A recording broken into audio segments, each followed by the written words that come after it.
Hello, thank you for joining me. Today I want to speak about very specific element in our existence, and that is what we call fear. So I'm going to define what fear is. I'm going to look at fear in two basic levels, as a tool for creativity and also as a tool for our hindrance in pursuit for the best that we are seeking.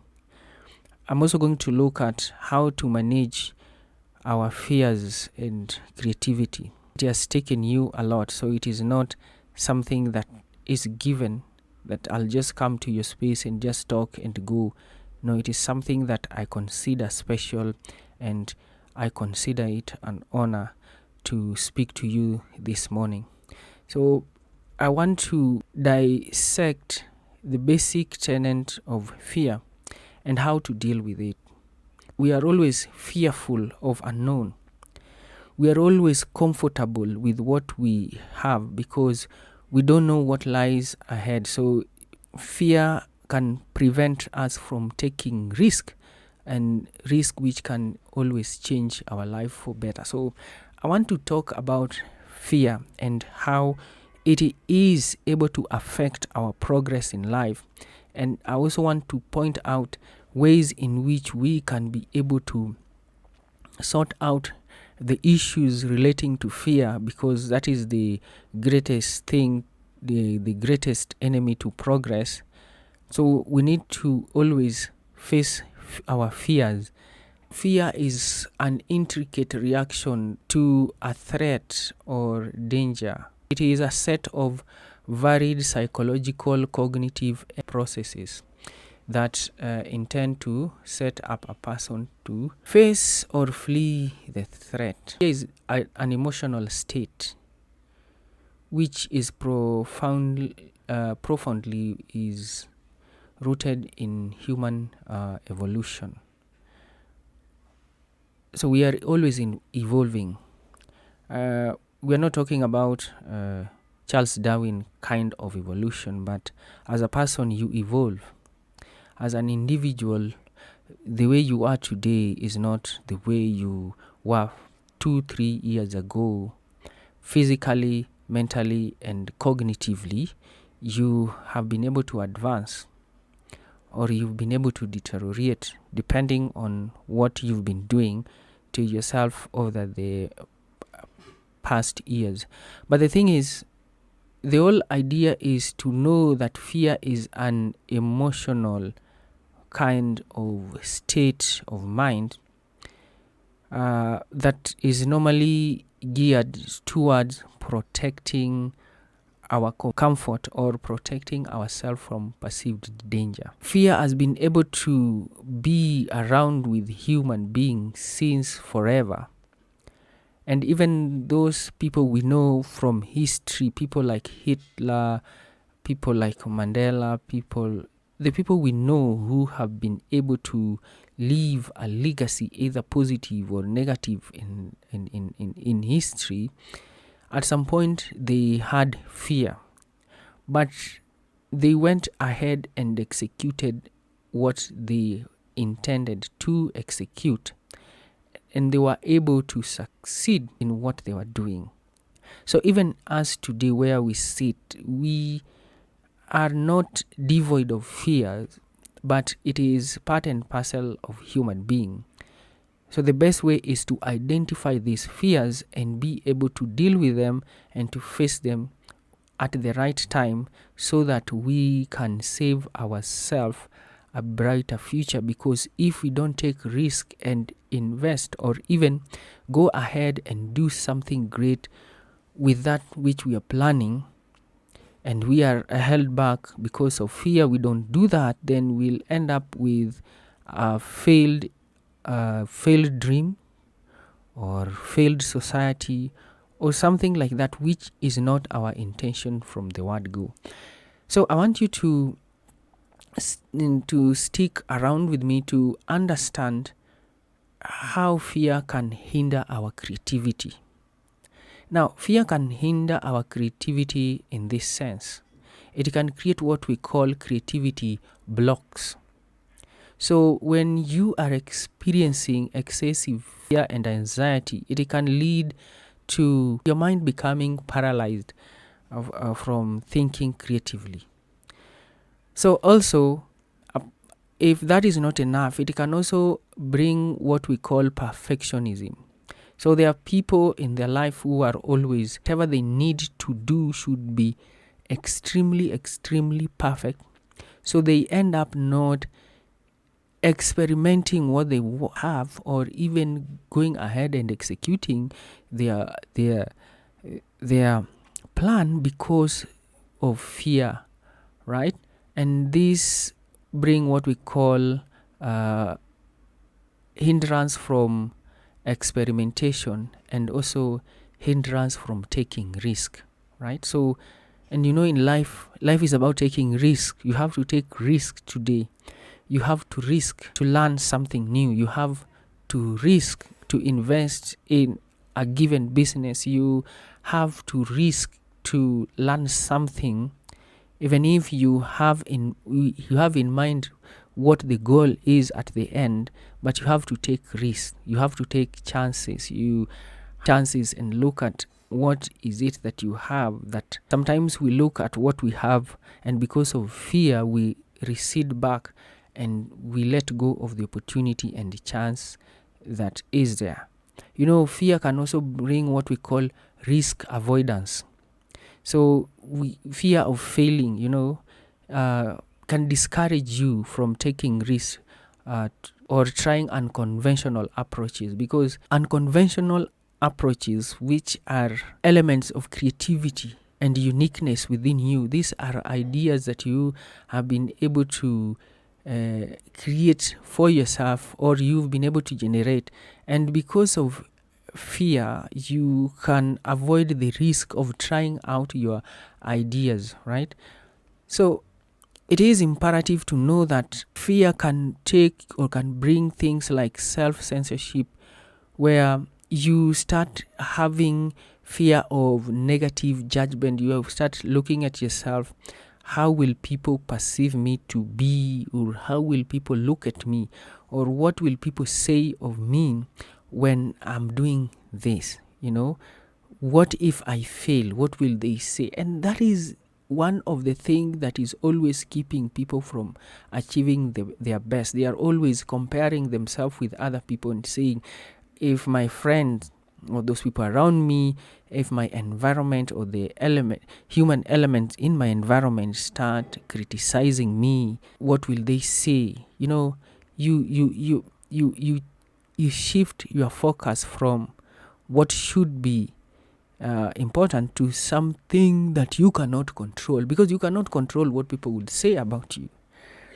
Yeah. So it is important to be aware of this, right? At the same time, fear can also be a great advantage or a great leverage when it comes to creativity. Fear can generate what we call emotional fuel. This will always push us into innovative thinking positively of how to solve a problem. You see, the alertness, or the high state of alertness and awareness brought about by fear, can lead to innovatively thinking about a problem and coming up with a solution to that problem. It also leads to what we call adaptive responses. You see, fear can trigger what we call fight or flight response, leading to increased focus and heightened sensory perception. Help us to pay attention to detail of what we are looking at, or the task at hand. So it is important to know that fear can also be used positively through what we call adaptive responses. There is also what we call unconventional thinking. You see, fear can prompt individuals to seek novel solutions to escape or mitigate the perceived threat they are currently facing, or the fear at their disposal. So that is a positive angle of what we call fear. There is also what we call express emotion. So creative endeavors such as art, music, and writing provide outlet, fundamentally express the fear that they have, the anxiety. They are able to express them creatively, and this has been able to bring forth creativity to another level, right? Because of how people are able to positively look at their fear. So there is what we call fear creativity balance. So for us to have that balance, come up with a balance between our fear and creativity. So for us to have that, we have to practice what we call mindfulness and self-awareness. So we need to be self-aware of how fear influences our creativity. So when we practice this, we can be able to help ourselves, attain that balance and creativity, so that we are able to face our future with context, with understanding, and with focus, right? So for us also to have the fear creativity balance, we need to embrace failures. We should use failures as opportunity to learn. It can reduce the paralyzing effect of fear, because when we embrace failure as opportunity to learn, we are primarily reducing the paralyzing effect of fear.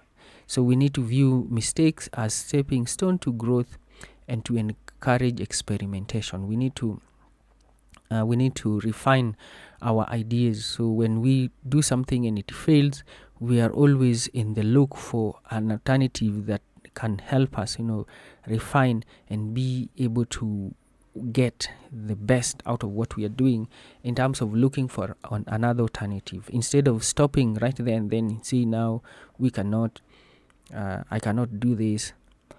You can be able to refine and look at what is the best way possible you can have with what you're doing. You also need a supportive environment, and that is what I was saying some time here, that you see, we are living in an environment, and this environment constitutes of human elements which we normally interact with. So we need people who are very supportive. We need to surround ourselves with people who are positively thinking, people who can always challenge us positively and criticize us positively, so that we are able to project ourselves and even position ourselves into a position where we can be able to succeed in our endeavors. We also need to harness negative emotions.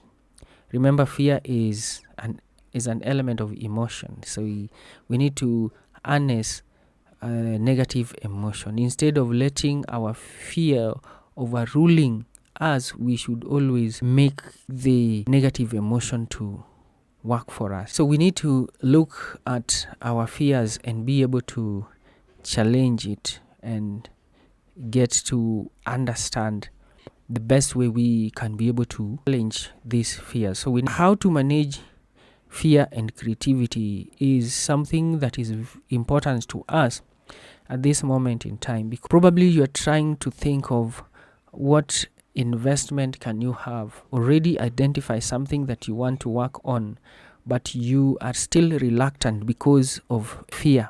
You don't know what will happen to you. You don't know what tomorrow holds for you.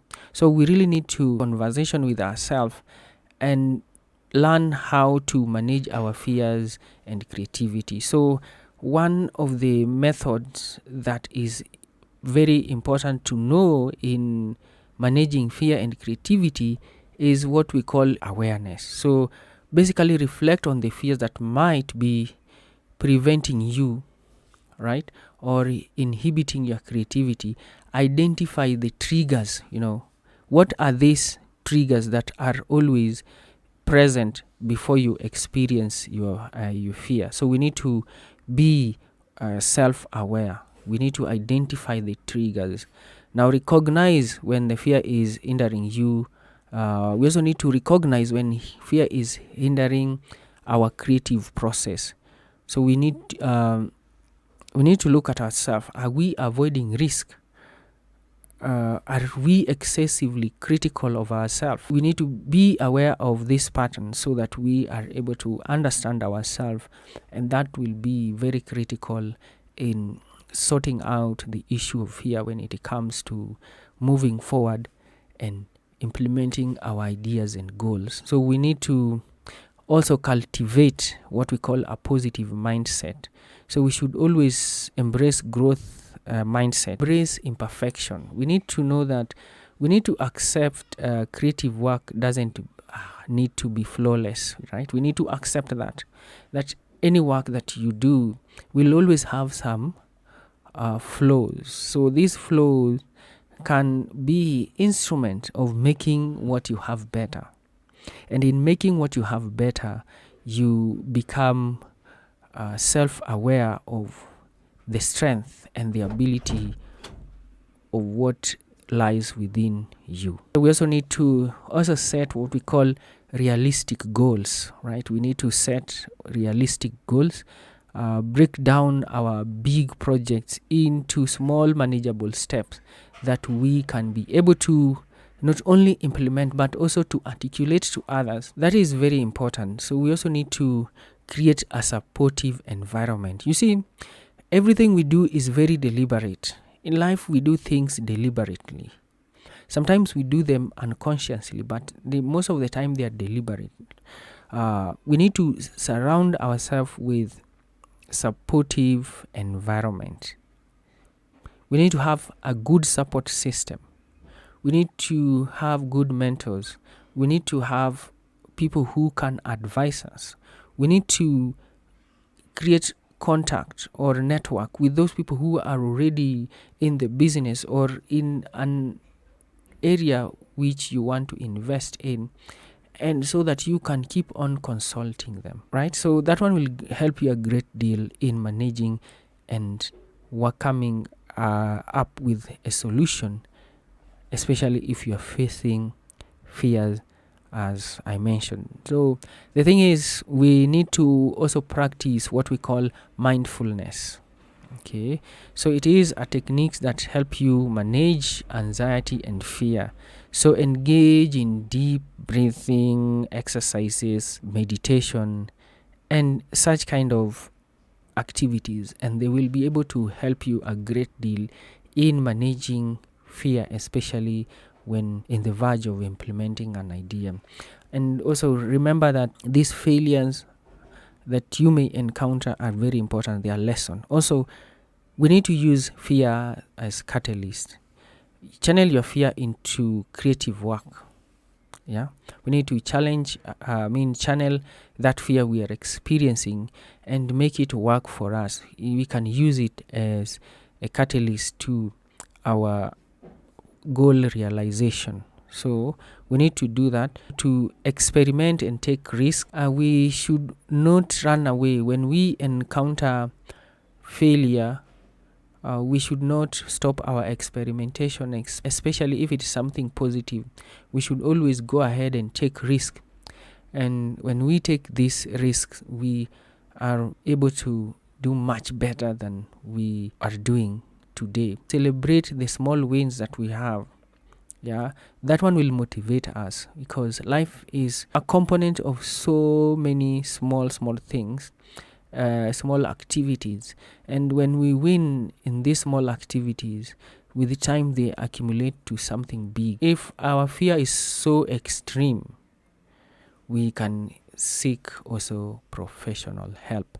We need to be aware of ourselves, and we can only know when to seek help if we are fully aware of ourselves. Take control of ourselves. We need to know what our fears are. We need to face them and use them as tools to achieve our best. So thank you for your time. See you next time. Stay blessed.